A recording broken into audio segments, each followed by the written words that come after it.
Hey guys, welcome back to the channel. Today we're going to review two movies I've seen recently, as promised. And those two movies are the Odyssey and Spider-Man, the new Spider-Man movie. And these reviews have been a long time coming because, well, it's very difficult to make videos on YouTube. I didn't realize until I started doing it, but I guess there's some kind of unspoken contract or license, an unspoken of contract or license that you really actually are supposed to have to be broadcasting on YouTube. Presents itself as an independent network that's available to all people to become broadcasters, in theory, but in reality, they pick and choose the people that they want most people to be watching.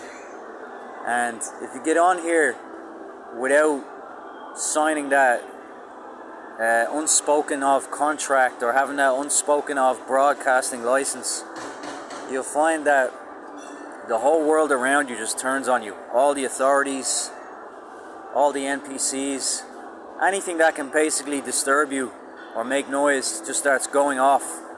And I guess that's the industry setting off alarms saying, hey, we've got an unauthorized broadcaster here. So I didn't realize it was like that until I started broadcasting on YouTube, guys. But if you don't believe me, try it for yourselves. You'll see for yourselves how it is. So I think ultimately the future is finding a new platform, moving off of YouTube and trying to find a true independent broadcasting platform and not the Fogs one. But anyway, moving on, we finally found a quiet location. I'm here in a mall and I've been searching for a quiet place to make this video for days, and I finally found it. So here we go, guys. We'll start off. The first film I seen was the Odyssey, and I was absolutely blown away by it. I mean, it was just an incredible interpretation of the classic work of literature.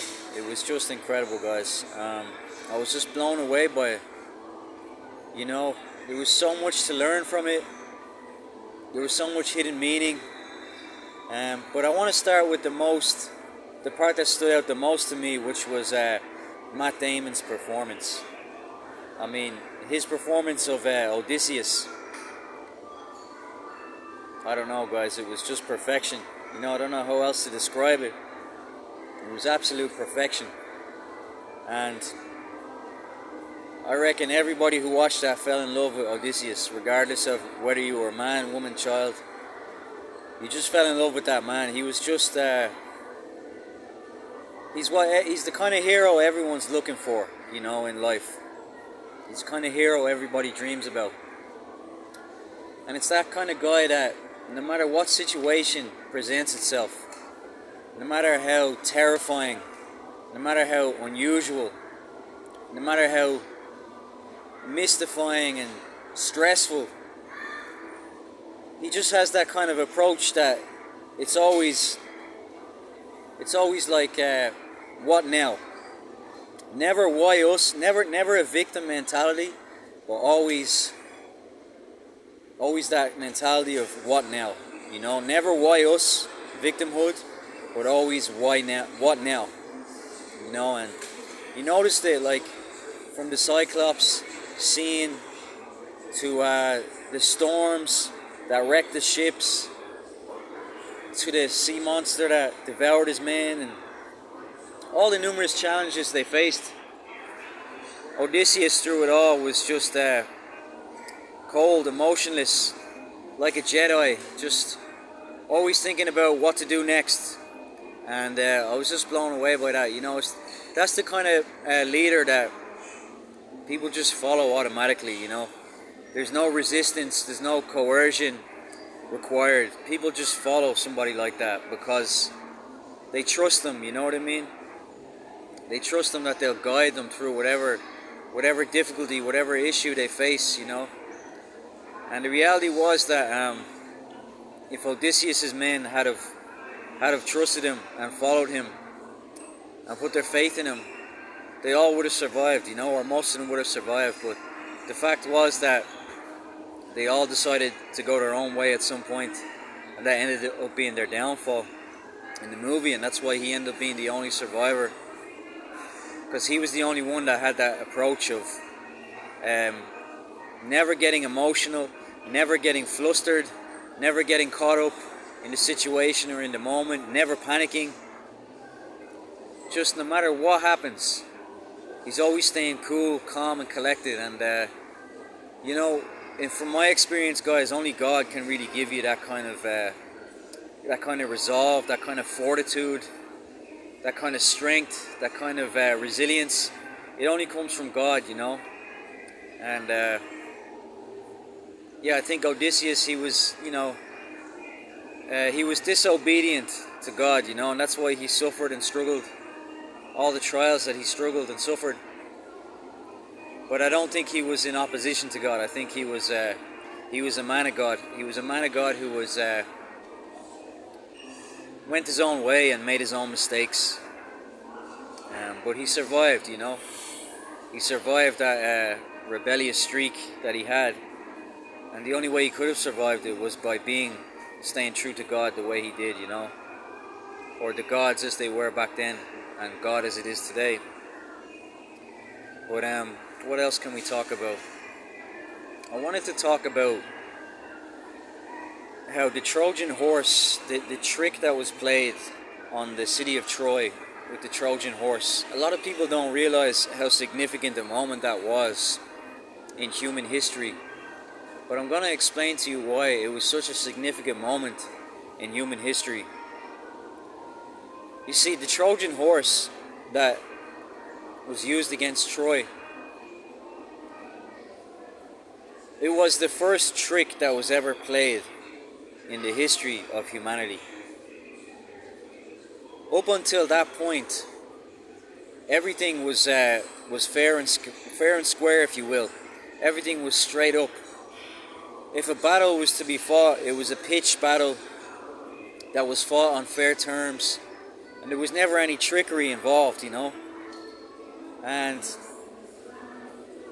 almost everything to do with human society involved a code of honor and ethics and honesty up until that point. And in the movie they discussed it as being Zeus's law. Zeus's law was violated.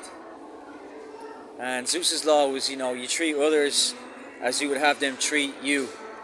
So even when people would go to war, they would consider, how would I want my enemy to treat me? I want them to fight fairly, fight with honor. If they do take prisoners, not to torture and not to do anything dishonorable. That was how the world was up until that point. It was like, not that there wasn't conflict, not that there wasn't war. There was, but it was always done with honor up until that point. You would fight your enemy in a way that you would have him fight you, which was, with honesty, with integrity, and may the best man win, type of thing.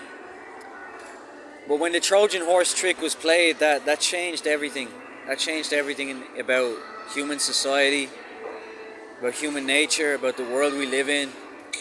It was a watershed moment, And there's moments like this throughout our history, guys. I think of 9/11 as being probably the most modern one of them. But there's these moments where the trust is betrayed, where honor and integrity are put aside, and the fragile bonds that hold us all together are shattered, and the world is put into terrible tumult and suffering because of it, And so the Trojan horse, it was the first moment in recorded history. It was that first watershed moment that changed human society for the worse. So it was one of them moments, guys, that it set off a ripple effect, or a domino effect, if you will, where it set off thousands and thousands of other like effects, And we seen it in Odysseus's kingdom, when all the suitors came and they abused Zeus's law. So that was like the domino effect of what he had committed in Troy, and it was hitting home in his own kingdom. But it went all across the world, and even since that day, all honor has been kind of lost, and Zeus's law has never really been respected or honored fully since then. And I thought they did a tremendous job of portraying that in the movie. Just how tragic a moment that was for all of humanity. For all of society, for human history.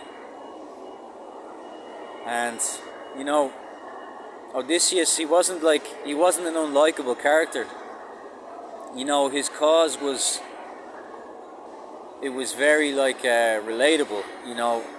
Here was this woman, Helen, the most beautiful woman, who they all wished to marry, and she had been kidnapped and brought to Troy against her will. But as the story unfolds, we learn that she didn't even want to leave Troy. She started to find herself happier in Troy than she was in her own home. So really, this endeavor to get her back was really her husband Menelaus, his desire, his inability to let her go, even though she wasn't truly in love with him, she wasn't truly loyal to him.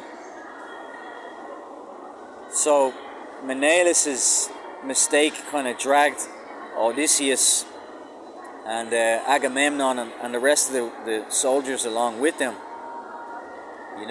but in a way they were just trying to honor the oath that they made to their friends, to their brethren, to their brothers in arms.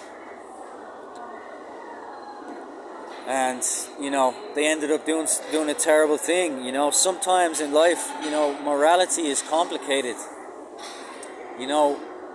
We're instructed to always do the right thing, but it's not always as easy as one would like it to be, Sometimes we think we're doing the right thing and we're not doing the right thing at all, or sometimes we're left with an option of doing the lesser evil. There is no right option. But, even Odysseus, Agamemnon, all those guys, all the warriors who went off to fight in the war against Troy to return Helen, ultimately they all made that choice of their own will, there was a scene in it where Penelope was telling Odysseus that he didn't have to go to war, he didn't have to honor his oath. He could have just taken off with her and just sailed off into the sunset, And there was nothing stopping or preventing them from making that choice, It was just their own honor, their own oaths, their own devotion, their own love for each other as brothers, as men. So when you think about it, there really was no right option for Odysseus, Agamemnon, or any of the soldiers. There really was no right choice, because if they had have decided to run instead of fight, well, they would have been betraying their bonds to each other as brothers in arms. And if they decided to fight, well, you saw that they were fighting for an unrighteous cause, for a woman who didn't even want to be saved. So it was, it's a Greek tragedy in every sense of the word, and they really captured that in the film. That there really was nobody to blame, It was just a happening, It's just a happening. And sometimes in life, the hardest thing for human beings to accept is that, difficult things can happen, tragic things can happen, and there's no one to blame, not even the gods. They're just happenings, And I see this whole affair as just one giant happening in human history that a lot of people got wrapped up in. A lot of lives were destroyed. A a lot of people died, and a lot of suffering. Even to this day, it still echoes to this day. The lack of honor, the lack of trust, the paranoia we all feel, about each other, wondering who's playing the next trick, who's the next Trojan horse, what's the next trap. And it was very thought-provoking in that regard. We talk about the Spider-Man movie and how that felt almost like a sequel to me. And I know that's strange for people to think about. How can two movies with two different directors and two different genres and two completely different stories, how can they be related? How can one be a sequel? But if you think about Tom Holland's character in the Odyssey, he's like this prince. He's like this prince who is becoming a king. And he's going through the growing pains.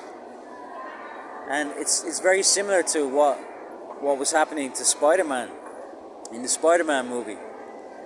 Because he wasn't really fully embodying the Spider-Man, the hero archetype.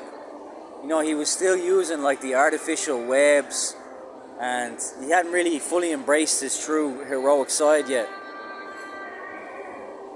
And so it's like the character who Telemachus played in the Odyssey.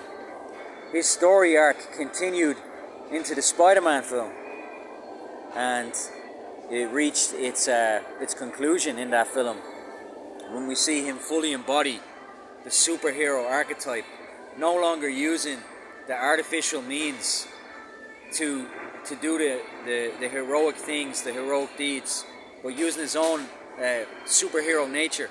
So it's the prince no longer learning from the kings who came before, but fully embodying and becoming that king in his own time. And that's how I say the two movies were like a sequel, Well, let's talk about the Spider-Man movie, because that was a fascinating concept, especially the villain. That the villain was this psychological villain that could basically get into any person and control their actions, manipulate their actions and thoughts. And if we think about it, that's something that we've all been experiencing in the modern day since the COVID pandemic. We've been experiencing people who are acting out of character, who are not acting like themselves. And many people will say that people have just completely changed, and they're just completely different people. They look the same, they sound the same, but inside they're completely changed, And that was kind of like how the villain behaved in the Spider-Man movie, jumping in and out of people. It was like the virus or the vaccine, the effects that it was having on people that we were witnessing before our eyes. It was almost like spirits were jumping in and out of them. And we saw the way people acted out during these last 5 years. It's been just very traumatic to go through and experience and witness, all this crazy out of character behavior that people have been embodying, since the pandemic times and continuing into this day. And I felt like the movie did a great job of addressing that through the villain, And, all the villains in the Spider-Man movies prior to that, you could always kind of consider how they were going to be defeated. You know what I mean? Before they were actually defeated. You could always, fathom up a strategy or a concept of how they could be defeated. But this one opponent is like, you really couldn't come up with an idea of how they were going to be defeated, how they were going to be apprehended. I mean, how do you fight an opponent that you don't know who they are, where they are, what they are? It was very reflective of the time that we find ourselves in today. And I thought the movie did a tremendous job of, exploring that through the villain, through Green Jay. Jean Grey, sorry guys. Green Jay. That's a different story.